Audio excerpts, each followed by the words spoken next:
all cats, old enough to catch their own prey, gather here beneath the podcast for a clan meeting. Welcome to Paws Clause, a podcast where we read the Warrior Cats books in chronological order. I'm Jillian, joined by my co-host and sleepy guy Scout, and today we will be discussing Omen of the Stars, Book 5, The Forgotten Warrior.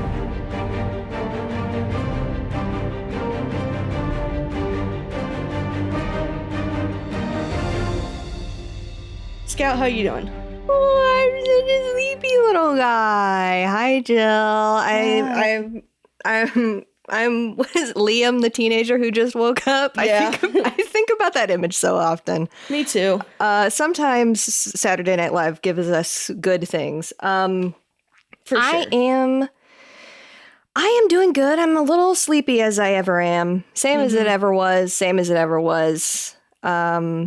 But otherwise, I am doing okay. I'm trucking along. I've had a nice, relaxing weekend, which is always nice. It's nice when you don't have too many. A lot of times I have ancillary tasks to take care of on the weekend, and it's always nice when that stuff is not as present and you can just kind of be like, yeah, I have like a whole day and a half to just vibe. Nobody at me. I'm just vibing. I'm just chilling. That's the good stuff. How about you? How have you been? I've been all right. Yesterday was a lot of socializing, so it was good to kind of veg today. We love to veg. Yeah, my DM for my in-person campaign was having a combination birthday and late housewarming party. So Eric and I went, and we were like, it was, kind of a drop in, drop out sort of thing where it's like, yeah, just come and say hey, hang around for a bit, and then, you don't have to stay for the whole thing. And so Eric and I went, and we were like, oh yeah, maybe we'll stay for like an hour and a half. We just stayed for quite a bit. And then we were like, all right, I'm tired, let's go home. You reached the point, right? We did. You're we hit that you're going, and then suddenly the plateau hits. And yeah, you're like, the post-dinner plateau, actually, because they had a taco bar. Oh, that's dangerous. Yeah, and so we had a lot of tacos. It was full of tacos. Full of tacos. And then we had burrito bowls tonight, so we were just all right, cool. But yeah, it's been a bit of a busy weekend. I wish I had a third day of the weekend to properly recuperate, but pretty good weekend. And I know you did some reading today. I sure did do some reading today. I read the whole book today. Woo! I read this one. It's been 2 weeks since we last recorded, and I would say I did a pretty even spread of 50% of the book last week, 50% of the book this week in little kind of bite-sized pieces, which is my personal preferred way to consume them. And I had a great time. Very excited to talk about this one. But before that, should we ask ourselves and each other, how is the prey running? Yeah, how is the prey running? Like I mentioned, it's been very Mexican food heavy this weekend. Love that for you. How about you? How's the prayer been running? Prayer's been running pretty good. I had a moment, when sometimes you have like those golden days when it's like, I set out to do XYZ tasks and I get them done in time and everything feels like everything is aligned in the world. I had one of those days earlier this week, and part of that day was getting dinner ready before my D&D game, so that then I could pop it in the oven after D&D, and I didn't have to do anything after D&D. I just had to put it in the dang oven, and it was really nice. Yeah. I made which I think is one of my staples, so I think is one that I've mentioned on the show before, is a sheet pan roasted chicken tikka. With like cumin spiced potatoes and cauliflower roasted with the chicken, and it's so tasty. And I even made some little quick pickled onions. I love to do a little quick pickled onion. I'm a fan. Nice. And it was red onions. I like aesthetically a red pickled onion because they get pink. It's pretty. Yeah, I can appreciate them aesthetically, but I am not, as we know, I'm not an onion fan. That is so valid. And they are not a fan of me. It's hard. It's rough out there sometimes when you have a food sensitivity. It's true. It's okay, though. It's okay. We survive. In terms of non-Warriors content updates, Oh, you got something for us? Not much. We finished watching Bones yesterday. Oh, hell yeah. Your rewatch of Bones? Our rewatch of Bones. So we finished that yesterday. It feels like an annual rewatch. I feel like very often I hear you talk about rewatching Bones. No, this is only the second time I've seen it. Only the second time. The one that Eric likes to rewatch a lot, and I got kind of sick and tired of rewatching, was Gilmore Girls. Ah, Gilmore Girls is one. Is this a safe space, Jill? This is very much a safe space, Scout. I've tried to watch Gilmore Girls and I couldn't get into it. Yeah, like I liked it the first time I watched it, but like one was enough for me. Like it's I feel fine. as though like it's a fine show. I understand why it's very popular, and I get the appeal. And yes, I will sit with Eric while he rewatches it. But there reaches a point where it is oversaturated in my life, and I'm like, that's I need a so break. valid. Yeah, I feel like I got to give it another shake. Like I tried it once and just couldn't get into it in sort of the first couple of episodes. I feel like maybe I got to give it a little bit more breathing room because a lot of the actors I'm huge fans of in that show. But just couldn't get. I was a big Parenthood person back when Parenthood was on for a while, and I know that's the same. The mom I want to say in Gilmore Girls is also in Parenthood. Oh yeah, okay. Names are escaping me, but I like her a lot. Dax Shepard was also on that show. Oh my god. Oh, he played like the brother who's all about his cool car and then had to learn about the meaning of family, you know? Oh, well, there you go. Perfect. Mm-hmm. It's very, very Dax Shepard. Yeah. Oh my god. That reminds me for some whatever reason. I have no idea why. That just reminds me, I recently watched a video by YouTuber Ashley Norton. And it was a deep dive into the secret life of the American Teenager TV show. Dude, that sounds amazing. Please watch it because I never saw that show. I just saw commercials for it or whatever. That shit is wild. I googled Ashley Norton. There's some fucking out of pocket shit that happened in that television series. I googled Ashley Norton, but unfortunately Ashley Norton is also a hardwood woodworking company. So I clicked through. Ashley Norton, the YouTuber, not. Yeah, here she is. I think you would like her, Scout. She's got some good stuff. Hell yeah! This also looks huge like theater girl. Yes, I see a Wicked video here, which the Wicked video is very good. I gotta watch that. Do you know that I was like world's #1 Wicked fan as a 9-year-old? That does not surprise me. It was a whole thing. It was a whole phase. I made a pillowcase. I put the Wicked logo on a pillowcase and sent it to Idina Menzel. You did not. I did. And then when it was a big gift from my parents. We went to see the show before Idina left. Mm-hmm. And we went, and it was freezing cold. It was December, I think. It was so cold. And we stood outside to wait for everybody to come through so that we could get our playbills signed. And Mom kept being like, Scout, you have to tell Idina Menzel that you sent her the pillowcase. Obviously, she's gonna remember she's gonna remember the pillowcase that she got. Idina Menzel pillowcases. Idina Menzel a customized Wicked pillowcase. And I was way too embarrassed to say anything. But my mom being my mom, we being who my mother is. She was not afraid to go, Idina, this is Scout. She sent you the pillowcase. So my question is, did she receive the pillowcase and therefore remember you? She did receive the pillowcase and holy therefore shit, remember this me. is incredible.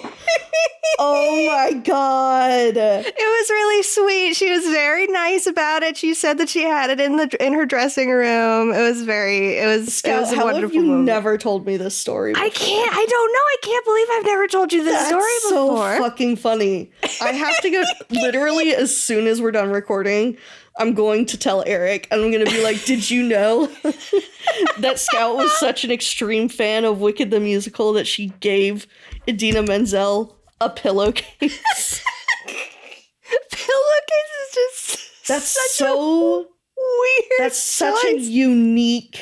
I'm trying to be nice and say it's very unique. No, it's just so funny. It was one of those things where I like saw a craft about like a pillowcase craft, and I was like, I can make this about my special interest. 9-year-old Scout was like, I can make this about my special interest, and then I could write a letter to Idina Menzel and send the pillowcase to her. Oh my lord, this is amazing. This is wonderful news.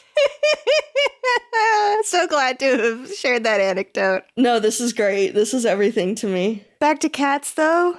Back to cats. Should I talk about covers? Yeah, I'd love to. All right, I have a pretty especially since we spent a little bit of time ragging on some cover decisions before we recorded. That's true. Yeah, shout out. This is the Scout Award for least favorite cover is unfortunately probably the original. Mm-hmm. Which it's not bad, but I don't know why they chose to put Leaf Pool on it. I mean, she has kind of she has some big moments, but like she's not the focus. No, I would not call her the focus of this book at all, and I think that is a really out of left field choice. Mm-hmm. I'll start with the reprint cover because the American reprint cover, because this is a very rare occasion where I actually do like the reprint cover better than the original. It's a little like, it's really, really green. It's overwhelmingly green. Yeah, it's a little too green, but other than that, I really like the way that the holly leaves are rendered around Hollyleaf. I like the lighting is nice. And it just feels way more, this still isn't my favorite rendering style for these covers. For sure. For like the Warrior covers at all. But this is a really good example of the reprint cover style and feels like it fits the mood, tone, and content of the book way better than the original cover did. I agree. Of course, we gotta shout out Poland. It's a given at this point. Yeah. But special shout out to Poland and Russia. I don't have like I didn't put the Russian cover in here because it's not one that had art that I was like excited to talk about. But those were the only two covers that I saw that featured Cinderheart at all. And so I wanted to shout them out for featuring Cinderheart because which I would argue Cinderheart has a bit of a larger role to play in this book than Leafpool does. I would say absolutely she does. I would say that's. I don't think that's a hot take at all. No, I think that's a pretty solid fact. The Polish cover is really pretty. It's like very bright, kind of like almost a pastel palette for the background, which is a little unusual for these. They're usually a lot starker. With like all these pretty purple flowers on the ground. And then at the 1/3 mark, the bottom third of the cover is like a cross section of the ground, and it's got the tunnels and it's got Hollyleaf there in the tunnel. And it's got this beautiful picture of Cinderheart, this gorgeous portrait where if you zoom, I'm going to make this bigger for a moment so you can see that she has the saddest eyes in the world. Look at how sad she looks. Oh my god. She looks so forlorn. She looks like my friend's cat, Bella. Oh. Just like always got like my friend says she's got like Beatrix Potter face. Oh, I totally can understand. Yeah. So I love this cover, and I wanted to specifically shout out that I think this is a really smart use of the actual like dimensions and shape of the book cover itself, because you look at the like the full long spread that would be the entire thing folded all the way around the book, and it looks a little empty maybe, but when you get the crop of what actually is on the front cover of the book, it's really well composed. The way that the Hollyleaf silhouette is right there down in the bottom and is really like striking against the lighter brown, darker brown, and then this really dark brown of the silhouette, and then the beautiful Cinderheart portrait. I'm just a big fan of that. I think it's lovely. I love that one. The Japanese one I wanted to talk about briefly just because I I love how weird and pissed this Hollyleaf is. No, that looks exactly like Zelda. It does look like Zelda Cat. 100%. She looks that is so Zelda. It's so extremely Zelda. And I think this is Leaf Pool again. I think at least like Leaf Pool with Hollyleaf, that makes a little bit more sense. Because they do have, I think, at least one interesting conversation, if I'm remembering right. This one is also just interesting. Interesting choice.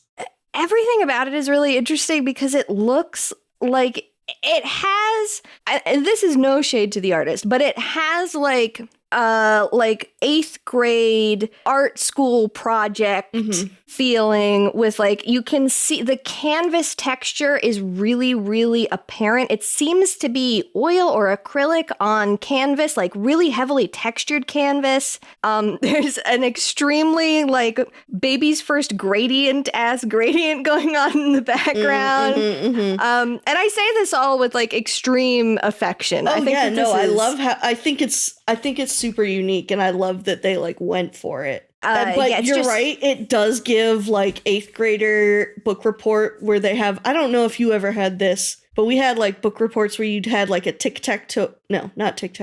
like a bingo board, and like each column was worth different points, and so you could kind of pick the like projects you wanted to do that added up to 100. Whoa. So like you could do like one really big intensive project or a bunch of smaller projects. And this gives the artistic kid picked draw a new book cover of the book. Yes, exactly. For their part of the project. Yes. And again, I don't want to, I'm not saying like, I can't believe that this artist is drawing like a kid. I think it's great. It's just so different from like anything else that shows up. And like, to be clear, I was a teacher. I loved it when the artistic kids went crazy wild and did their artistic thing on their projects. Yeah, I would have gone ham for that. I would have absolutely been out here doing like new book covers for my school projects. One more. I wanted to shout out the traditional Chinese language cover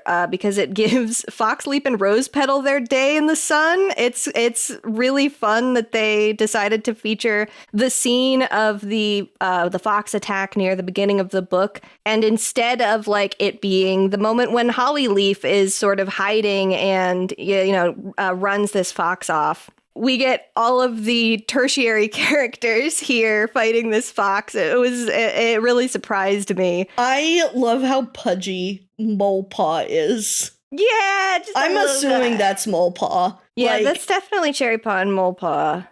and I think that I'm assuming the bigger one is Molepaw, and he's just like he's just a little guy. He's just a little guy. I love the fox is really well done here. Yeah, I really like the fox, and I really love the rendering on the thorn bushes. Yeah, it's really cool. Those are my favorite parts. The lighting on the thorn bushes is crazy. Yeah, it's so cool. This feels very like classical Renaissance painting to me. There's something about this that like this could be like a painting of a battle. Like a human war battle, with like the lighting and the rendering and everything. It's a fun one. Very different. I really find that the Chinese, both the simplified and traditional Chinese covers, they tend to have a version for each of those, and they usually are like really different choices and usually action focused, which a lot of the covers are not action focused, and I think that's really interesting. I really enjoyed it. I think some very, very fun covers to look at today. Yeah, a lot of variety, a lot of really different stuff. Sometimes you get, ones. Oh, go ahead. I was just going to say, sometimes you get books where, like, it's very clear that everybody was like, okay, this is our subject, And sometimes you get books like this where, like, so much happened that you could really pinpoint a bunch of different stuff. Yeah, and that's exactly what I was about to say, is, like, it's so clearly, like, reflective of, as we're about to find out, how much fucking happens in this book. Yes. I am so ready for you to paint us a word picture. Oh my lord. My word picture is all over the place, I'm just gonna be honest, but it's a bit of a word collage. Yeah. Hey, that's okay. I'm excited. Let's go. Take us through it. The prologue begins with a mysterious traveler, a cat who has seen the clans by the lake before and is returning. While the identity of the cat is unclear, what is clear is that they seek one thing: vengeance. In ThunderClan, Birchfall reveals to Ivypool that he has also been training in the Dark Forest, and that he saw her there the night before. Ivypool is shocked, but discovers that her father, like Blossomfall, believes the training is merely to make them better warriors. The pair collect some fox dung to make a protective border for Jayfeather's marigold patch, and when they go to wash their paws in the stream, WingClan warriors approach, and tensions begin to escalate until other ThunderClan warriors arrive and bring Ivypool and Birchfall back to camp. Dovewing, meanwhile, is haunted by the death of Swoop and still recovering from the sensory overload of the mountains, and finds that her powers aren't working the same as they were before. Additionally, Bumblestripe begins to romantically pursue her, leading to a conversation with her mother about the young Tom's affections. Despite the attention, she can't help but also think about Tigerheart and their complicated past. Cherrykit and Molekit become apprentices as the discontent among younger warriors having to do apprentice duties begins to rise. And while on a patrol outside camp, they run into a fox. They're saved, however, by a mysterious cat, one they could not see or scent clearly. WingClan too has been mentioning a stranger on their territory, though they believe the cat to be ThunderClan. Jayfeather questions Molepaw, wondering if the cat was possibly, against all odds, their sister. Spoiler alert, it was.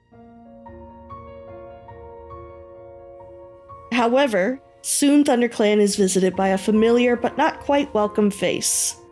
Soul has returned to the lake. Soul takes credit for rescuing the apprentices.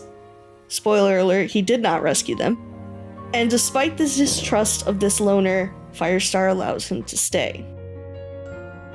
Later, Soul begins to discuss the idea of attacking WindClan with a few of the younger warriors.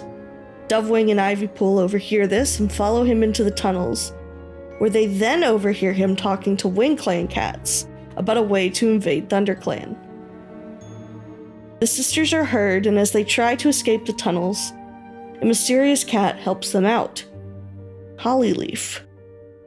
She tries to return to the tunnels, but Lionblaze sees them all and asks her to come back to the clan. Hollyleaf's return sparks questions and anger among her clanmates, with accusations of murdering Ashfur. Brambleclaw defends his adopted daughter, saying he was there and saw that it was self-defense, and the general consensus is that Hollyleaf's self-imposed exile was punishment enough. She begins to train the warriors in how to fight in the tunnels, helping the clan prepare for WindClan's attack, as well as letting them know that the herbs and saving the apprentices were her doing.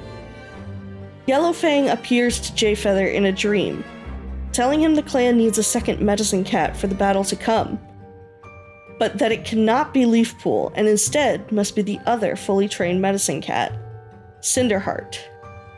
She urges him to reveal the truth of her identity to her, while Leafpool tells him Spotted Leaf urged the exact opposite.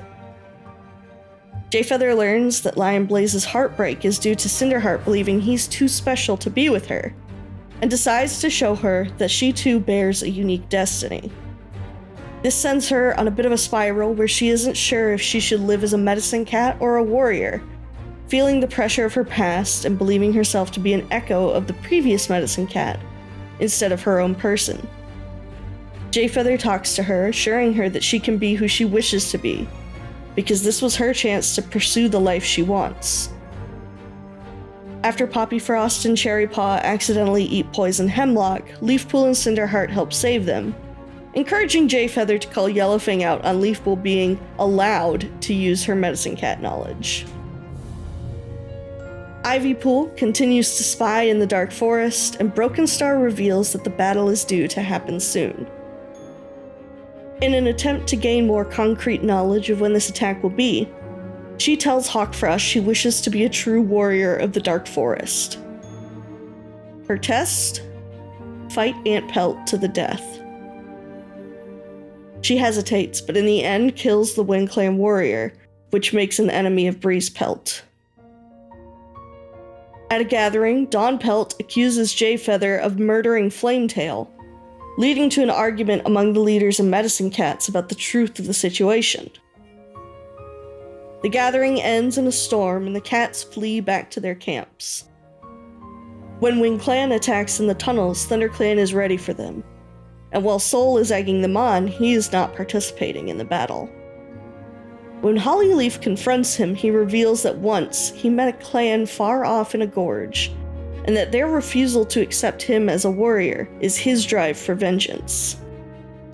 Hollyleaf defeats him, but refuses to kill him, saying they have to abide by the warrior code, and that there would be no honor in killing him. And that's The Forgotten Warrior. What a book. Fucking banger. This book owns. Yeah, this book was actually like there were very clearly some flaws, but this book was a banger. There was so much happened. So much happened. And I personally, I was being served because I got Mapleshade. Yeah. I got Soul. He was here. And I got Hollyleaf. So I'm like, and I got a SkyClan mention. Woo! Everything's coming up me. Everything is coming up Jillian in this book. For real. Yeah, I'm excited. I'm excited to hear, why don't we just start with, you are one of Soul's number one fans. I am, because I think he's a fucking cringe fail man. He's a beautiful cringe fail man. Tell me, how was it seeing him again? Oh my God. You happy with his great. little arc here? Oh, for sure. He's so fucking slimy. It's the best. He's such a slime ball. He's such a, fucking manipulator in this. It's so good. When Dovewing and Ivypool are like, he's not even telling them this stuff. This is all his idea, but he's making them say what his plan is. And I'm like, yeah, he's a fucking manipulative ass bitch, and I love him. He is so on one in this whole book. The way he comes in and totally he finds Lion Blaze in the forest and totally sneaks up on him when he is head first inside one of the tunnels looking for his possibly dead, possibly not dead sister is so good. He's so fucking funny. I just think he's so pathetic. I love him so much. He's sopping wet blanket of a man.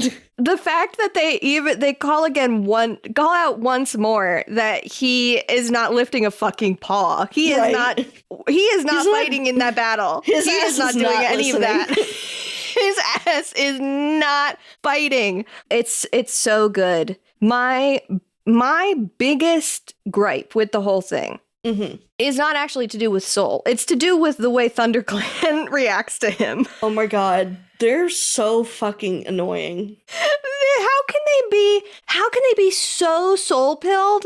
And then Hollyleaf, cat who all of them grew up with, comes back, and instead of being they get to, Soul comes to their such a dick to her too. He's you fucking killed Ashfur, and she's like, okay, that's a little hostile. That was so fast too. Where did this out of come pocket, from? actually. How did you get to this? And you just brought it up immediately. It was crazy how Soul shows up and they're like, oh my god, Soul, hi, Soul. I will say, at least some of them were like, hey, why the fuck is this bitch here again? That's true. There was the contingency. Firestar was like, okay, I would like to kick him out, but technically he hasn't done anything. Mm-hmm. Very diplomatic. But Firestar's a good leader. Firestar was doing good leader stuff, but some of them, dude, once again, Barry knows, annoying. The most annoying guy in the world. Oh, Lord. Yeah, sorry. I threw us right into things. I'm just so excited to talk about this book. Earlier moment. Overall thoughts, great book. Yeah, overall thoughts is this was a very fun one. I like I said, I read this all while I was on a voice chat with some friends today, and I was just like reacting out loud to them while we're all playing video games. I love that. And I could not put this one down. This one there was so much fun stuff happening. Just a lot that happens. Yeah. You get to like you finish the first third of the book. I feel like the beginning of the second third of the book is where stuff really starts to pop off. Mm-hmm. And then you're just like, oh, I just want to know so much is happening. I want to know everything. There's so many really well written character dialogue interactions in this book. Oh man, like fucking Brambleclaw taking one for the team. Yo, I did not see that coming. I did not see that coming at all. It's such a good choice. It's such a good choice from a writing standpoint to make it Brambleclaw, because we have heard so little from Brambleclaw. Mm-hmm. Basically, he's been very quiet. Since any of this happened, he's just been like the guy that is the deputy and like doesn't really talk to his former, adoptive children. Because none of them are talking to him. They won't talk to him. He doesn't initiate anything, really. I think the worst option would have been to just have it be Leafpool, because we know that Leafpool does know the truth and would lie for her daughter. Right. And the fact that it's Brambleclaw was just so crazy. Yeah, the fact that they didn't even go with Squirrel Flight, but they went with Brambleclaw, who has been so deeply, like, negatively affected and really like very distant since all of this happened, to come and without any prompting or even like without like at a moment's notice, he's like, no, I have my daughter's back. And I was like, damn, Brambleclaw, he's still her dad. Yeah. Yeah, everything around Hollyleaf coming back, the scene with Mousefur and Jayfeather right after Hollyleaf's return was a killer. Oh, yeah. That one, like, gave me chills, the way that Mousefur is like, and you knew about this the whole time, didn't you? And Jayfeather's like, yeah, I did. And then she's like, something really bad is coming, huh? And Jayfeather's like, whoa. How does she know? And it's just because Mousefur is old and can sense things. But it really good. I love moments of like extremely sharp Mousefur. It always makes me so happy. Yeah, and even when Soul comes back, she just fucking like hisses at him and is like, get the fuck out of here, bitch. And she's like, don't touch me. It's really good. She's based. Mousefur based. That's for based. And then right after that, like we go right from that scene into the scene where Jayfeather and Hollyleaf talk about what happened. The moment where Hollyleaf says the unspoken thing out loud, which is like, because of our reading order, we knew that Brambleclaw was lying. But if you had been reading this as it came out, there is that little benefit of the doubt where it could be that Brambleclaw is being genuine about this. And it was he was an actor that the others who knew about this did not know about. But then you get this little moment of confirmation where Hollyleaf just like whispers, but it's not true. Like, where Jayfeather is like, Brambleclaw stuck his neck out for you, saying it was self-defense. And Hollyleaf's just like, but it wasn't. Hollyleaf's like, I did fucking murder him, actually. I did kill that man's. I did kill him, and I do not regret it. I don't regret it either. Oh, man. Did you find any of your yeah, there's one. It's wanted? Much later, so it is the conversation that it's like a small little conversation that Jayfeather has with Cinderheart after like she finds out who she is. Which, first of all, the dream where he shows her fucking got me so hard. Yeah, I'm so excited to talk about that scene. Yeah, I want to give that scene the credit is due, but there's the moment after she's been like going through it and like trying to figure out like what the fuck she's even supposed to do, where Jayfeather's like, okay, just fucking come talk to me. And they go out of the camp and they go sit on the hill. And he's like, all right, what do you want? Like, he's like, just tell me what you want. And she's like, well, I wanted to be with Lion Blaze, but he's he's too special for me. And he's like, okay, you're special too. If you want him, go be with him. Like, come on now. You can do whatever the hell you want.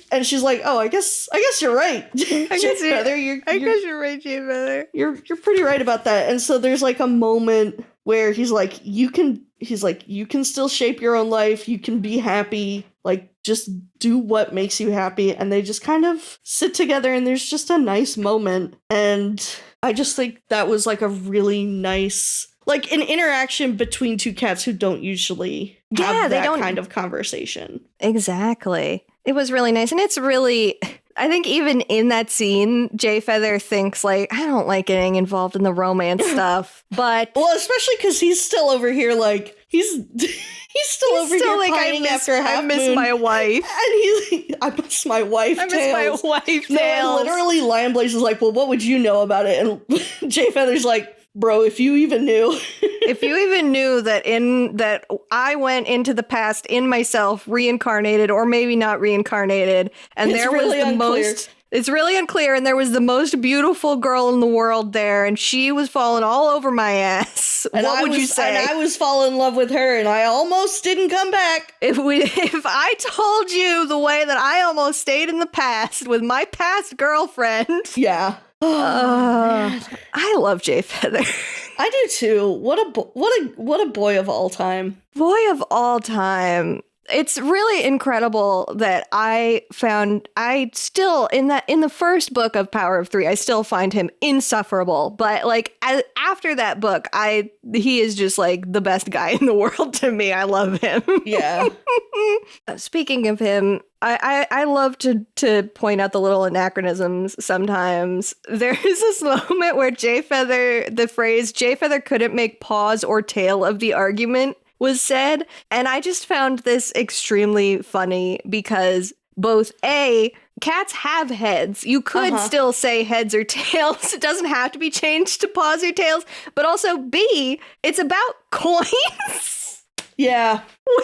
These cats know a lot of things. They have no concept of coins. They have no concept of money. They don't at least they haven't been infected by capitalism. Yeah, right? Oh man, we got close with the whole exchanging food for hostages situation. Oh man, if we got to a point where the cats discovered capitalism, that would be the true dystopia. I agree. I have a couple Brackenfur moments I want to point out. I was so happy. I was also fed in this book because I had forgotten that Brackenfur and Sorreltail have a second litter. Oh I was so excited about that. Stressed me the fuck out. It stressed me the fuck out. I literally was like, oh my god, they cannot fucking kill off Sorreltail. I will revolt. I was like, you cannot kill off wife guy of all time's wife, or I will combust and perish. I know. It stressed me out. Had me so stressed. But she's fine. She had two beautiful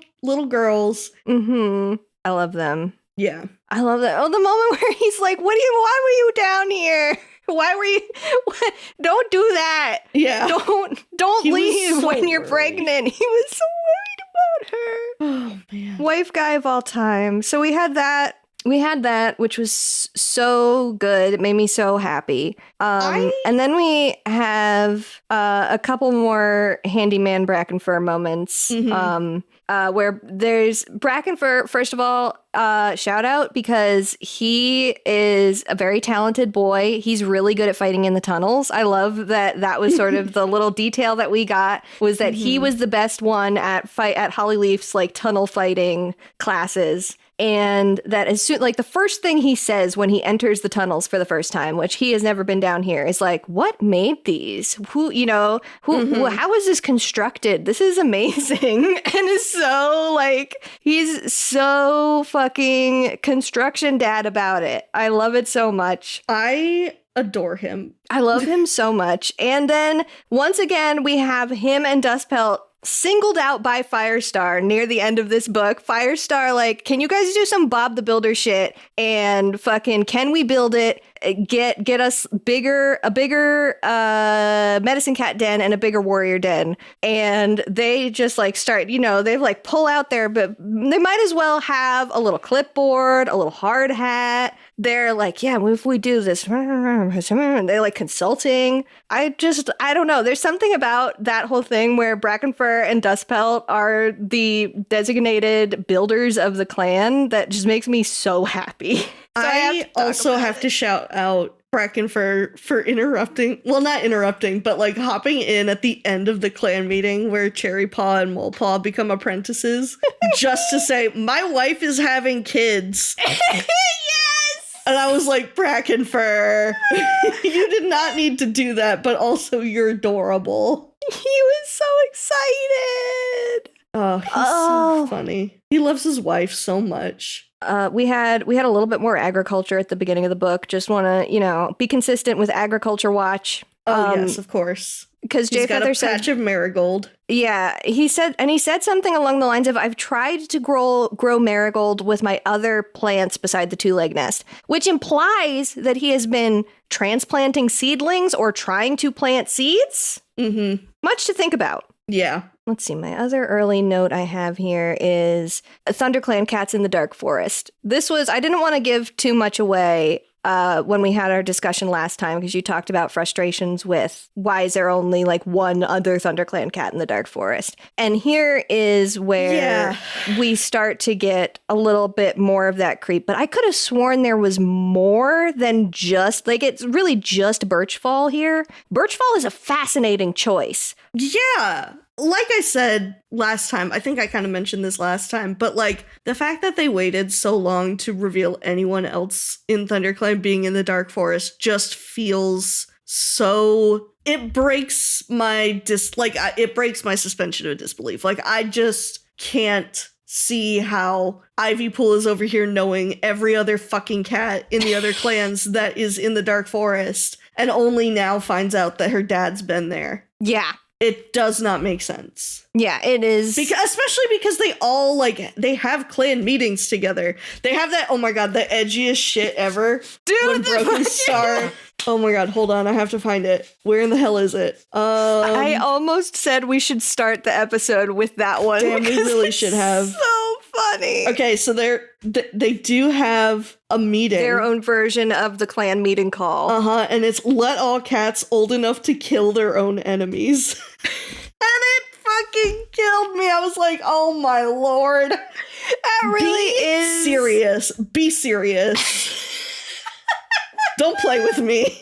That's so stupid. I love it. So stupid. That is truly like the edgy kid on the playground who's playing Warrior Cats. And he's like, we're Death Clan. And our call is about let all cats old enough to kill their own enemies gather here beneath the high rock. You know, it's like... Yeah. Oh, man. Yeah, that killed me too. It just was so much. But yeah, they have meetings. So, how has she not... So, if there's a reveal in the next book that another cat has been training in the Dark Forest this whole time from ThunderClan, I will simply not believe it. I will simply refuse. That is... No, because you didn't set this up. Now, I will say that that Birchfall did say it was his first time. He spotted Ivy Pool, and it was his first time there. So he is a new recruit. Fair. That's fair. But still... Yeah. I think that the whole thing would have been smoother if there was more ThunderClan cats earlier on. Especially because the whole thing is that Ivy Pool is a spy. So there would have been, more tension there, I think, if there was more ThunderClan earlier. And you know what? For being a spy, she's really not doing a great job at it, no offense. Because she does refuse to tell Lion Blaze and Jay Feather she won't fucking tell them anything shit. that happens. I love Ivy Pool. I think she's a fun character. I don't... She's not spying. The thing that she's doing is... She's not really spying because she's not passing information along. She's gathering information, but she is not disseminating it. She hasn't told Jay Feather and Lion Blaze that Blossomfall was there, right? No. She implied... Or there was something that was her silence speaks volumes. You know, Lion Blaze was she didn't, when I asked her, she didn't say anything. But obviously that means that there's somebody there. But she hasn't said anything else distinct. Yeah. Crazy choice. Is, yeah. I think This is giving a lot, being very generous to the Erins. I feel like they're doing that to kind of ramp up or really highlight or try and appeal to like the idea of how traumatizing it is. Like it's so traumatizing to be there that she doesn't want to talk about it. But it's like, but the whole thing is that she's a spy. Yeah. So that doesn't really, like, the two ideas can't interact in that way. It's not like, do you remember in SkyClan's Destiny, we had the whole thing with Shrewtooth, where Shrewtooth was really struggling to talk about his trauma? Like, that was an example of the Erins doing a really solid job with that particular kind of storytelling. And this is just like, I feel like they kind of had an idea, but then it was like overlapping with this other idea, and then it's never really interrogated at all, so it just doesn't work. Yeah. Oh, man. Crazy stuff. Mm-hmm. I think the main things that I want to touch on are Dawnpelt, the Cinderheart dream, and whatever the fuck is going on with Yellowfang.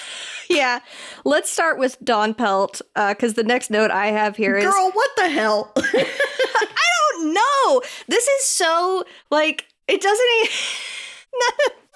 None of it doesn't... It doesn't flow with the story, really. She's just being messy.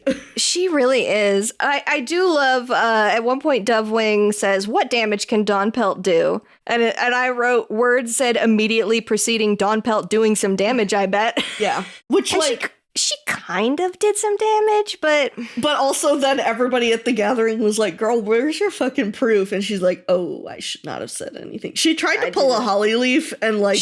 bungled it supremely. She tried to pull a Hawkfrost. Oh, fuck, she did.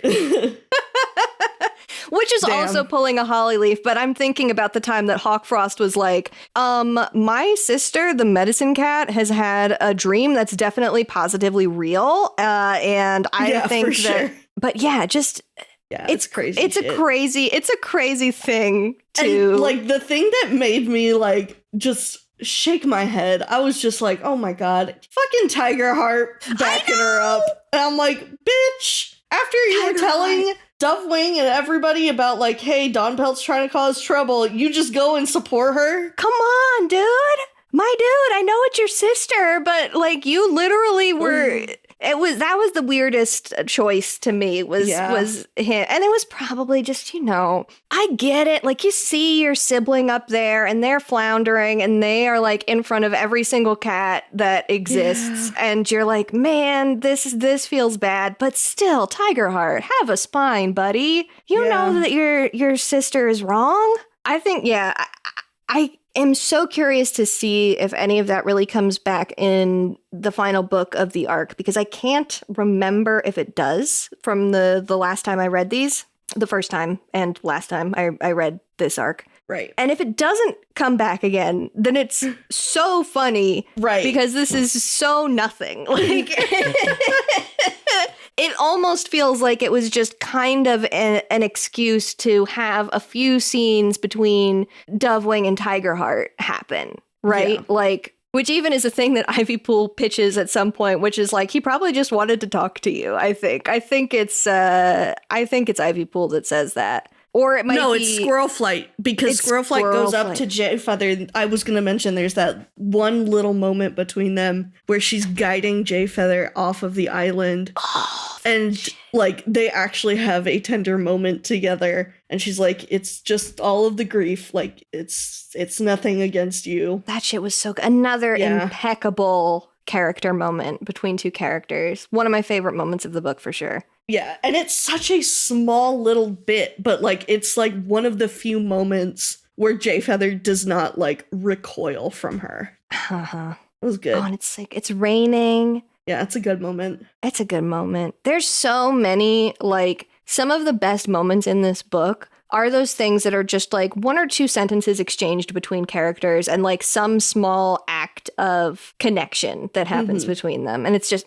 mwah, mwah, mwah. I love it. Should we talk about Yellowfang? Yeah. What happened to her? What the fuck are they doing? What the fuck happened to her? What did they do to her? This is not my queen. This is truly atrocious. She's over here. One of the things that, so she approaches Jay Feather and she's like, hey, you need to recruit another medicine cat, the fully trained one that lives in ThunderClan. And Jay Feather's like, Leafpool isn't a medicine cat anymore. And she's like, I know. I don't mean her. What she did was so wrong when judged against the medicine cat code. It's as if her training never existed. Don't underestimate the depth of her punishment, Jay Feather. She hasn't only given up her place as medicine cat, she's forbidden to use her knowledge, even though she worked so hard to achieve it. And Jay Feather, in his mind, is like you didn't have a kid of your own. Like, it's like she doesn't even remember her own life because, like, what the fuck is going on? What the fuck? And the way she's so mean to Leafpool pisses me off. I know! She's like, Leafpool is forbidden from making use of her skills. And it's like, why? Like, literally, why?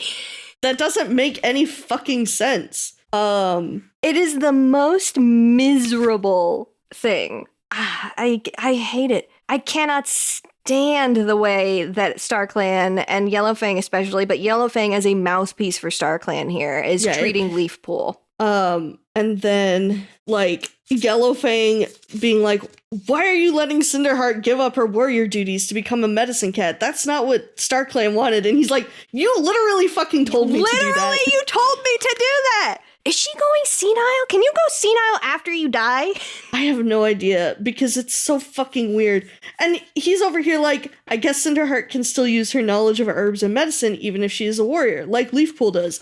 And like Hollyleaf did before she left the clan. And Yellowfang's like, she's not allowed to use her medicine cat skills anymore, and neither can Cinderheart if she chooses to be a warrior. And then Jay Feather finally fucking calls her out, and it's so good. And he's like, Leafpool helped Cherry Paw and Mouse Whisker when they accidentally ate hemlock. Oh, I fucked up who ate the hemlock. Oh well. It's okay. And nothing bad happened because of it. No cat expects StarClan to send her messages, but why should she forget what she knows? There's nothing secret about using Marigold for infection. Most of the clan knows that. It's so good. Get her ass. Yeah. And then medicine is information. It can be shared. It can be used. Yellowfang is giving conservative. I know. It's awful. How could they do this to her? And then there's the fucking moment where she's like, well, I guess you're right. Cinderheart has the right to choose her destiny. And Jay Feather's like, okay, but what the fuck about me, though? And she's like, that's different. Yours is a prophecy. And it's like, girl, if you don't shut the fuck up. It makes me so mad. It makes me so mad. Piss me off. Yellowfang pissed me off so bad in this book that she's got me agreeing with Spotted Leaf. Yeah, what the fuck is that all about? Like, what the fuck? Also, Spotted Leaf, first of all, Spotted Leaf still talking to Leafpool in her dreams. So you know. Clearly, StarClan is still communicating with Leafpool. StarClan's a fucking mess, because there's also the moment where Jay Feather sees Blue Star because he's like, I'm gonna go fucking talk to Ashfur and sort this shit out. Blue Star is like, whoa, you cannot go talk to him right now. It's not our place to judge him. And it's like, excuse me? Wait, where did I don't know that I pasted that note in, but Isn't there literally a book coming up in our reading order called Crowfeather's Trial that I'm pretty sure is about StarClan judging him? Could be. I don't know if it is or not, but like that's what I'm assuming it is. But aren't they literally pick like who's going where? Like that's their job. Yeah, here's my note. It's not StarClan's place to judge Ashfur. I think it literally is. That's your one job, judging souls. Yeah, like you're in charge of the afterlife. Like you get to decide who goes in there and who doesn't. Fucking whack ass decision. Absolutely. But yes, so I cannot believe we're agreeing with Spotted Leaf. Here's the thing. I think in the end, Cinderheart learning about her past is probably a good thing. Mm-hmm. But I think Spotted Leaf was correct in like, you shouldn't be doing this just because the clan needs that. You should be doing it for her own good, which is what Jay Feather ended up doing, even though it was kind of for Lion Blaze's good. But he was also like, all right, she just needs to she needs to know about herself in order to know like in order to make decisions about her life. Yeah. And I think maybe Jay Feather could have slow rolled the information a little more. Yeah. I don't know here's that. The thing. I had the impression at the end of the dream that, like, she had kind of come to that conclusion that she comes to later of, like, because he literally says, like, you're not an echo of her, you are your own cat. And she's like, yeah, you're right. And then she has this spiral. So I feel like that was a little bit, like, it didn't quite match up with my interpretation of what was going on, but I still think, like, we got there in the end and I'm fine with it. Yeah, I definitely think that her reaction later is more like her reaction to where she's like, okay, well, I have all of these memories of all of this stuff and, like, I don't know what to do with it. I always read it as, like, the weight of everything, like, after a little bit of time and sitting with it for, like, a day or two just, like, completely overwhelms her. More than, like, I don't think that Jay Feather said anything that would imply that, like, she needs to do that. I think Jay Feather did the right thing. Yeah. But I do think it was also that Jay Feather, like, this is a very specific Hunter x Hunter thing.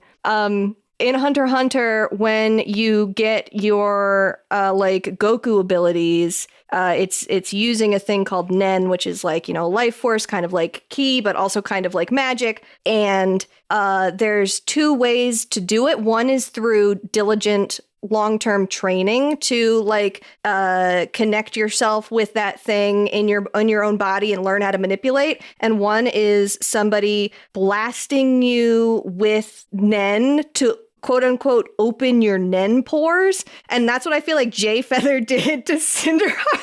Cool. It's Scout's Hunter Corner. I don't know what to say about the phrase Nen pores, but like I definitely think what you said is correct.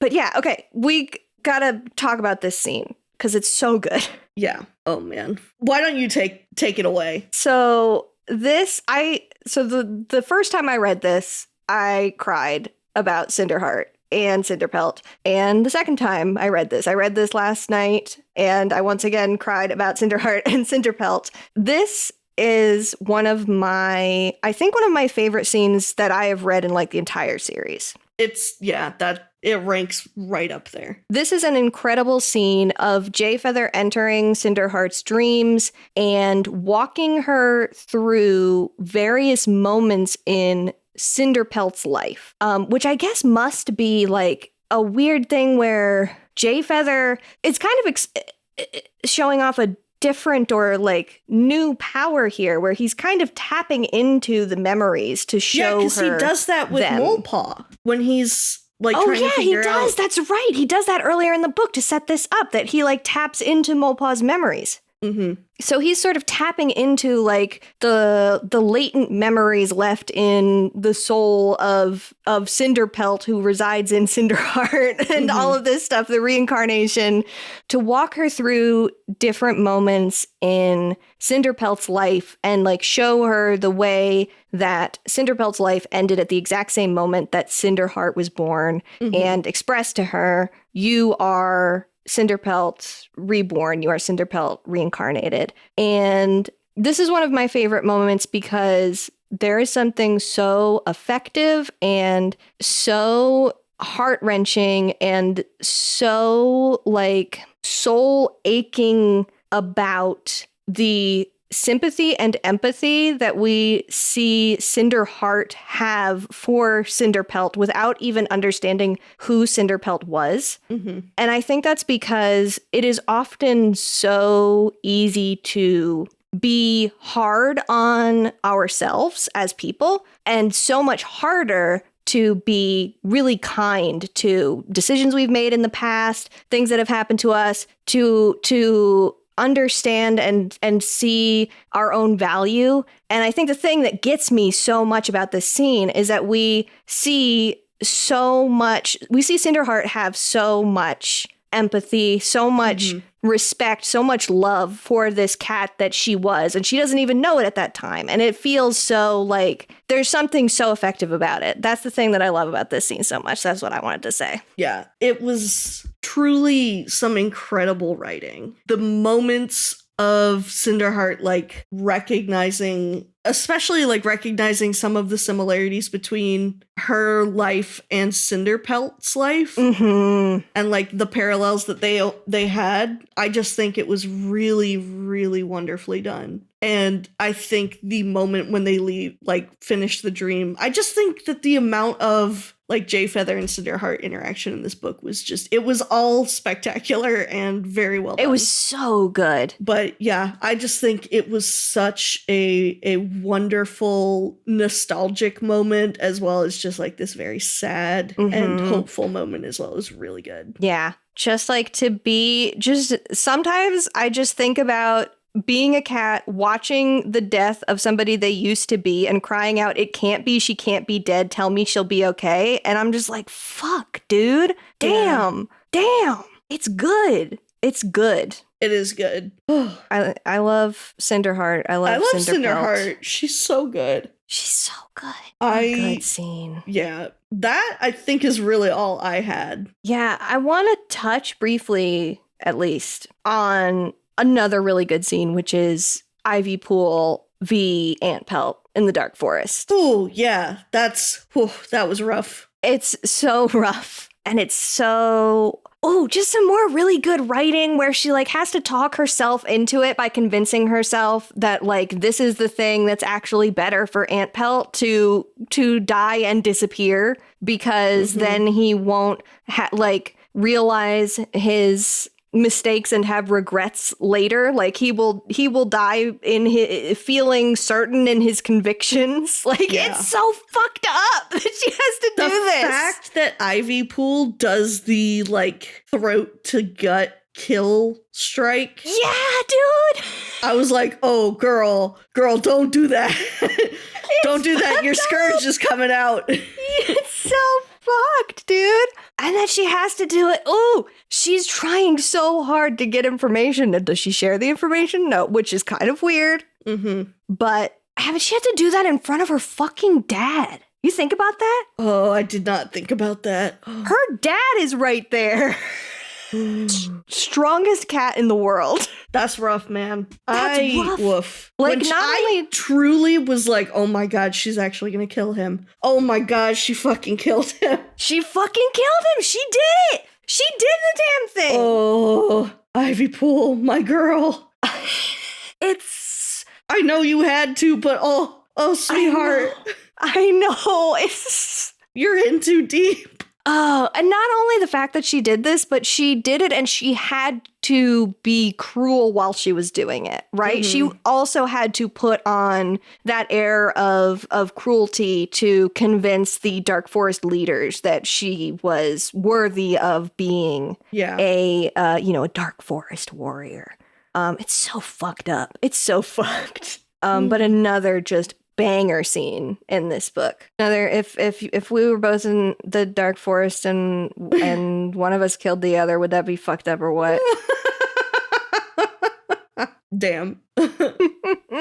And we talked about the Soul stuff. That's like the end of the book is Soul and the Wind Clan fight. I don't really have anything to say about the Wind Clan fight. It's good. It's a good fight scene, but there's just like so much other stuff that was more like affecting and memorable to me in this book that unfortunately, like a really solid fight scene. I loved Hollyleaf like confronting Soul and deciding like to let him go. Deciding not to kill him is like really the fact that even after all this, her conviction for the warrior code is still so strong. I'm like, oh god, my girl, I'm going to hold you and I'm going to take you away from this place. And fucking putting that up against Ivy Pool. Yeah. Up against what Ivy Pool had to do is also really interesting. Yeah, because they're like one right after the other. It's crazy. Yeah. Parallels, the narrative foils of it all. It's good. And then also Duffling's like, there's another clan out there. We don't have time to unpack that. We don't have time.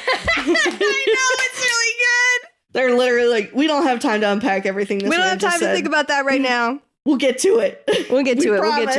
Don't worry, it's coming. Man. It's coming. It's Next crazy. arc, it's coming. Yeah. I'm excited. Oh God, I forgot about this. The one more thing that I wanted to say about StarClan. during the scene between Blue Star and Jayfeather, Blue Star says some cats even forget parts of their life that they don't want to remember once they're in StarClan. This is another one of those classic Erin Hunter team singular throwaway sentences that has implications that could like completely rock the theology of this whole world, and nobody comments on it. What the fuck? Excuse me? If you could do that, then why do you have the Dark Forest? Because you could just make them forget the bad things that they've done, right? I don't know. Yeah. That's like the first thing that comes to my mind, or something like, I don't know. It's just forget parts of their life that they don't want to remember. What decides that? What decides what they don't want to remember? Yeah. And who is doing this? And if they're doing that, then they're compromised in the job, quote unquote, job that they're supposed to be doing as like a collective deity also, because that's deleting some of the experience that they have in life. And so they can't like fully, but I wonder if this is, I don't think this is what they're implying, but it would be more interesting if they were implying that this is what's happening to Yellowfang.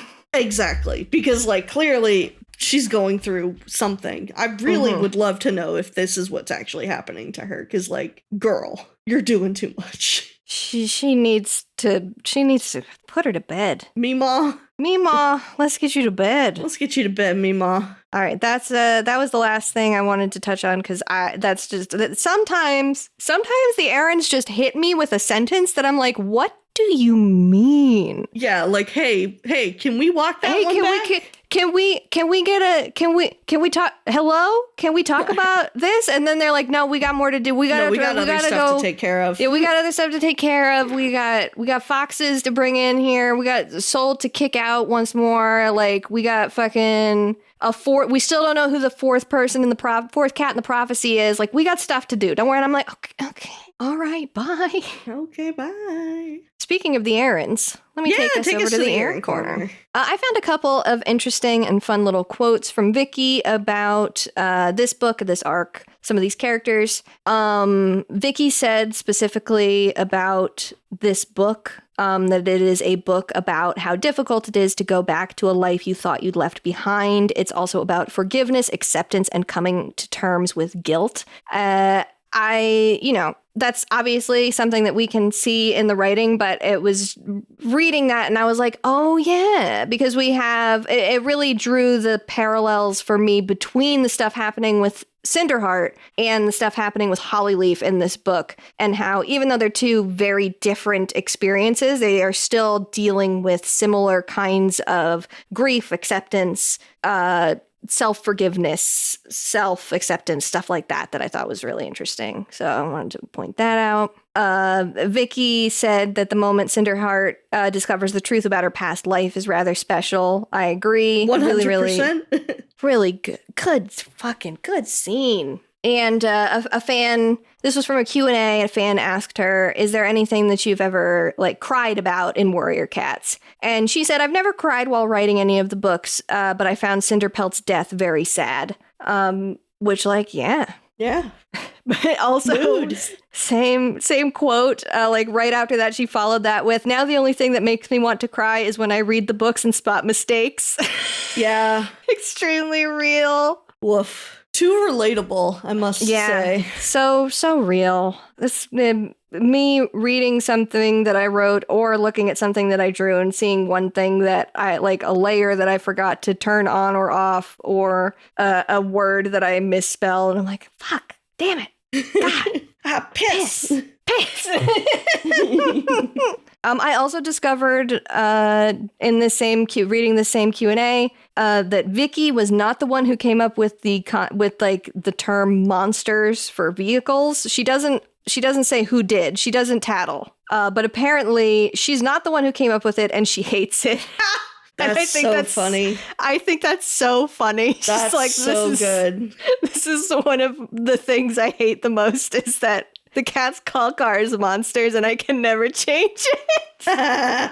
Oh man, that's good. I love finding out facts like that where it's like, yeah, I really regret making this one naming decision because I just don't think it's very good. It's too late to change it now. I can never go back. Oh, it's so funny. It's so funny. And I think this Q&A must have been happening right around like the same time that the Forgotten Warrior was being released, because there's a lot of Cinderheart specific questions, and one of them is somebody asked Vicky who Vicky would want to be the next leader of ThunderClan if it was just she could choose any cat, and Vicky said Cinderheart.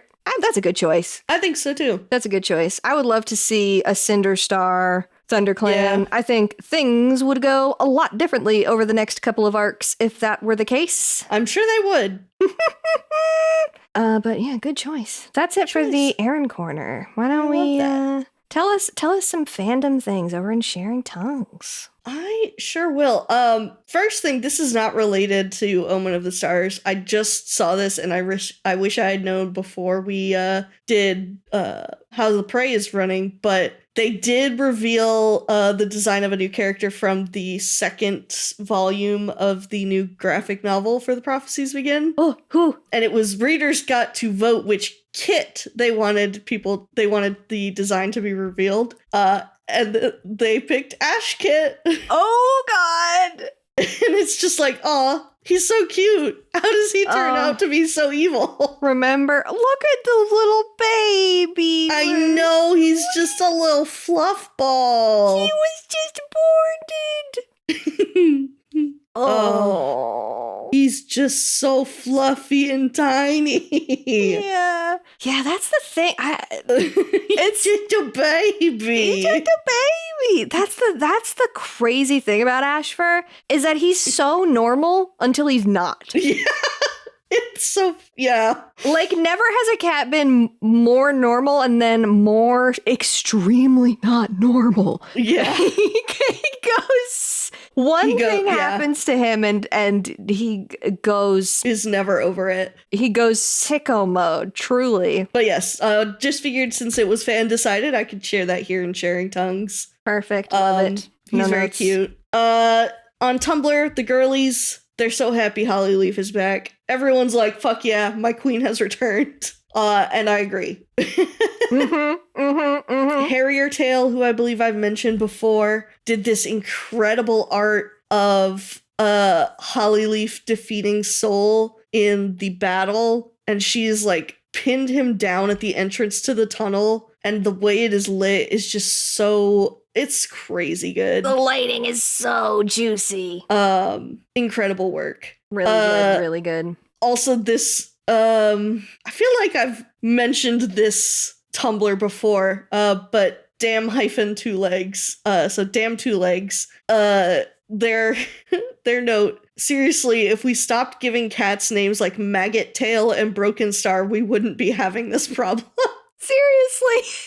I just thought that was very funny. That's really good. This is even funnier because we know, like, eons ago, we talked about the Suzanne history of the name Maggot Tail, but that's like Star Wars canon versus Legends. That's not canon anymore. So there is just a cat who was named Maggot Kit.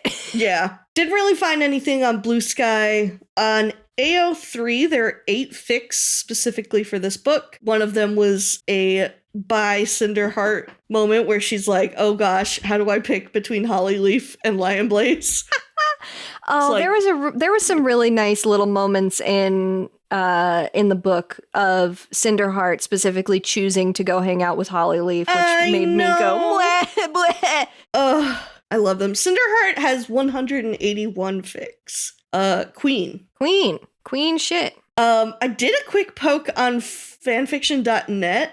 Apparently, back in the day, Jayfeather and Cinderheart was a huge fan favorite of a ship. Whoa, interesting. Yeah. That's really fascinating. I agree. I was like, whoa, I did not expect this much, but like it was pretty popular, it seems. I can see being like I can see after 12 this to book, 14 years old and reading this book and being like, I have a very specific emotion about this and I need to write about it. Yeah, for sure. I can definitely see after this book it being like a thing people kind of could latch onto. Mm-hmm. There's damn Cinderheart. How come you pulling the entire trio?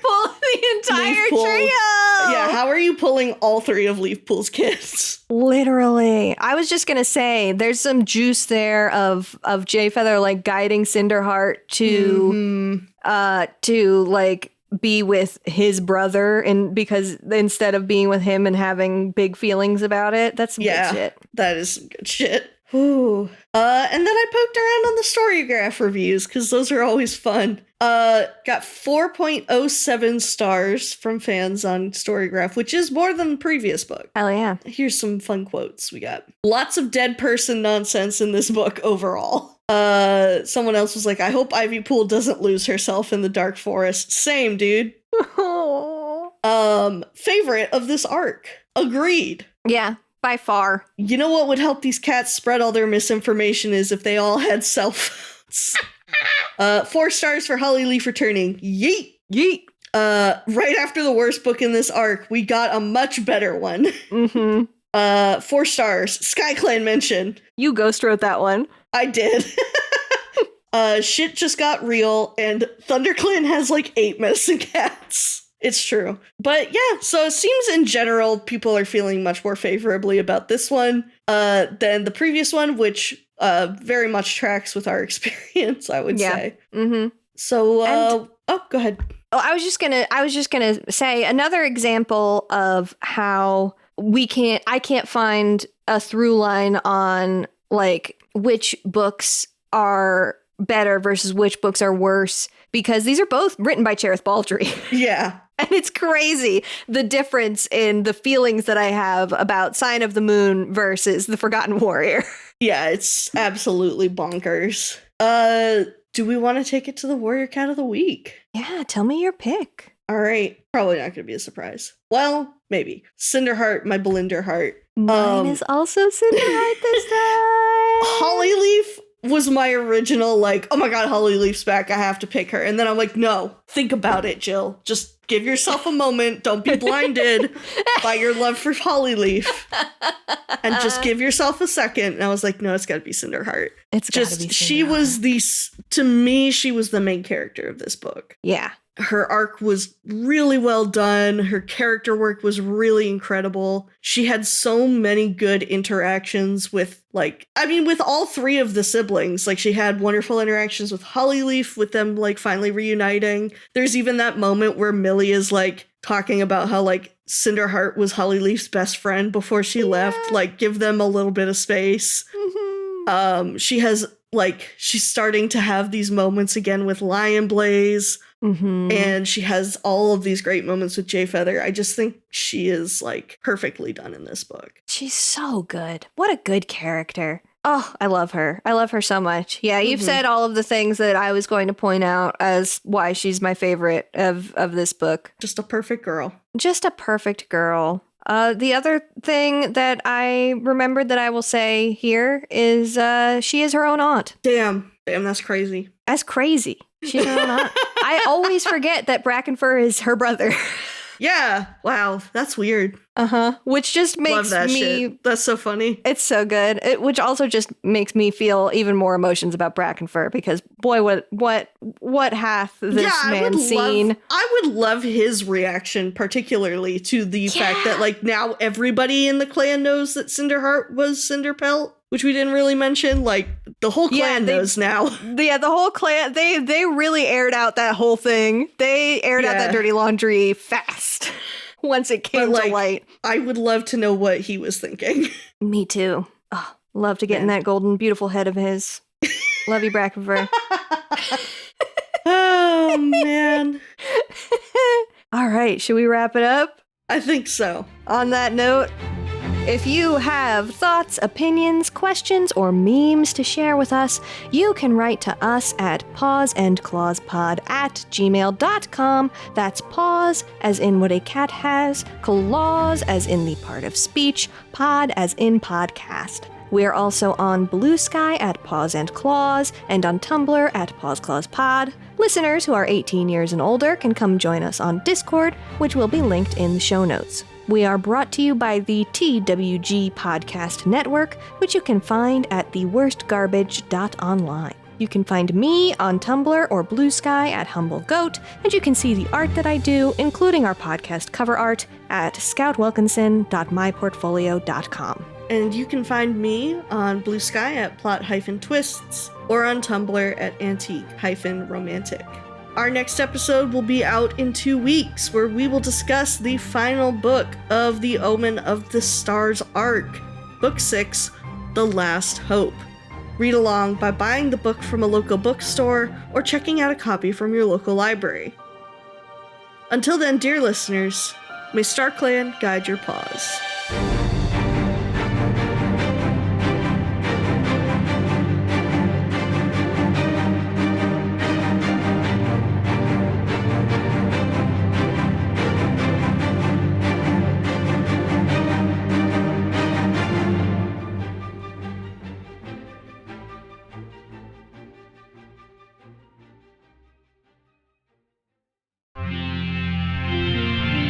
TWG, the worst garbage, online.